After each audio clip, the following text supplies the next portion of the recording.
ဝန်းကျင်မှာ Vivo V90 FE ကတကယ်တမ်းရဲ့လားဒီမေးခွန်းကိုမဖြေခင်ဒီဖုန်းမှာဘာတွေပါဝင်လဲဆိုတာကြည့်လိုက်ရအောင်တကယ်တော့ဒီဖုန်းရဲ့အကြီးမားဆုံးအားသာချက်ကဘက်ထရီလို့ပဲပြောရမှာပါ9000 mAh ဘက်ထရီကို90ဝက်အမြန်အားသွင်းစနစ်ပါဝင်လို့တစ်နေ့လုံးအသုံးပြုရုံမက heavy user တွေအတွက်တောင်စိတ်ချရပါတယ်မျက်နှာပြင်ဘက်ကိုကြည့်မယ်ဆိုရင် 6.83 inch AMOLED မျက်နှာပြင်ကိုသုံးပေးထားပြီး 120Hz refresh rate ပါဝင်ပါတယ် performance ပိုင်းမှာတော့ Dimensity 9360 turbo chipset ကိုအသုံးပြုထားပြီးနေ့စဉ်အသုံးပြုမှု social media အသုံးပြုမှုနဲ့ game ဆော်တာတွေကိုချောချောမွေ့မွေ့လုပ်ဆောင်နိုင်ပါတယ်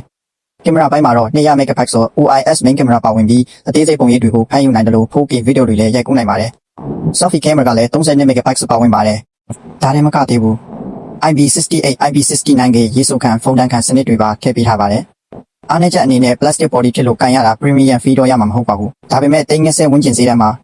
ဒီ feature တွေအားလုံးကိုရနိုင်တာကြောင့် Vivo V90 FE ကတန်တဲ့ဖုန်းတစ်လုံးလို့ပြောလို့ရပါတယ်